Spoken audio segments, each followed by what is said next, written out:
Thanks. Hi, my name is Chris, and I designed the string instrument to play 8 mid-low tones in Alma Mater. Frets were placed on the neck of the instrument to shorten the string length in order to play higher frequency notes. The tuner, placed at the top of the instrument, made it easy to apply and reduce tension. The lengths to produce the required tones were calculated using the string length equation shown here. As you can see, the final design changed quite a bit in order to meet all 8 mid-low tones. The original design did not include the neck or the frets and did not meet the required criteria, so we had to change it up a bit. The cost of the instrument came in at $11.44. If I had to make this instrument again, one change I would make is to make it a little more sturdier than the Pringles can we used. The only reference I used was the equation sheet provided.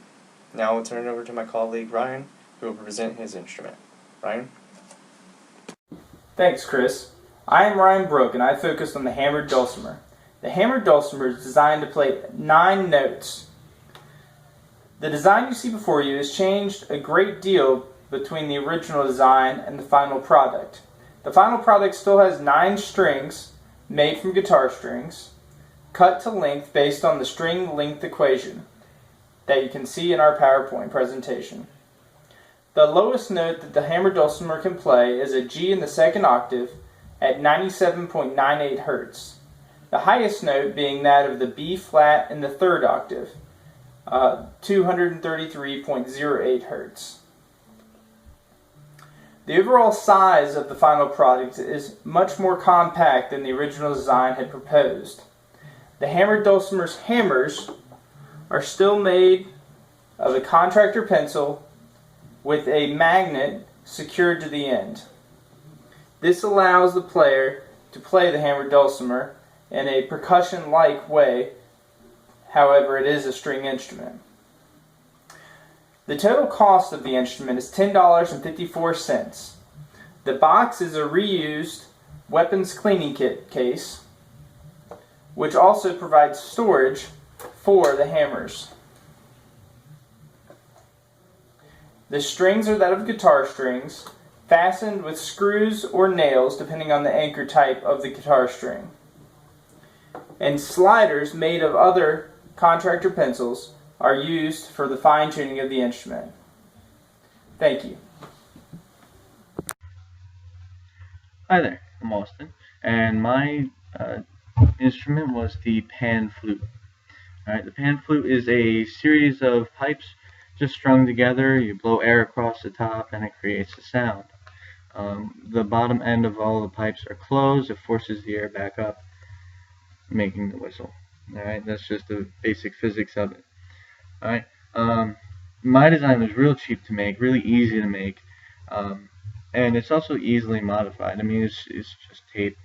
There's no string, there's no any nuts or bolts, nothing is really fully permanent. Alright, so you can change it depending on the needs of what you have, which is kind of cool. The design itself changed very little from what I originally thought of, because again, it's a very simple instrument, not a whole lot of moving parts, not a whole lot of things you get to change.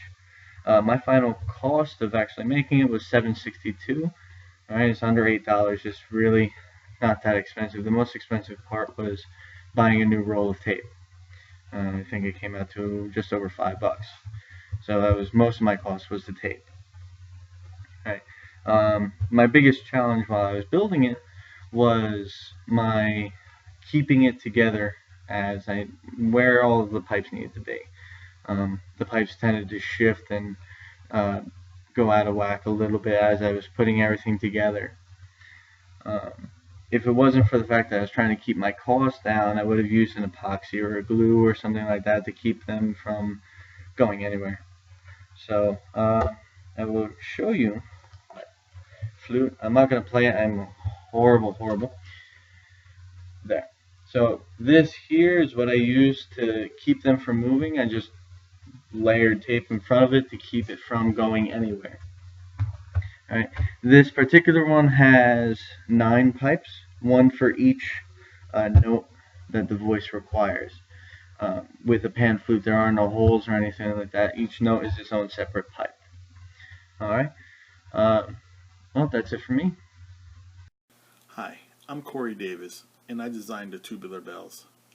The original plan for the tubular bells was to use the cantilevered style, but with some research I found that the simply supported style was more cost efficient, mainly because it used less material to build. In fact, all I needed was a strip of wood, which was a 1/4 inch thick and 2 inches wide, came out to $1.52, a roll of string, which is $2.97, and aluminum rodding itself, which came out to $8.42, which gave me a grand total of $12.91. The tubular bells that I designed has a frequency range from B flat, which is 233 Hertz, to G4, which is 392 Hertz. The longest rod on the tubular bells is 0.349 meters, and the top of the bells I have right here is 12 inches. And this is very compact, which means I can just fold it up and it fits right into the box. So that's my design.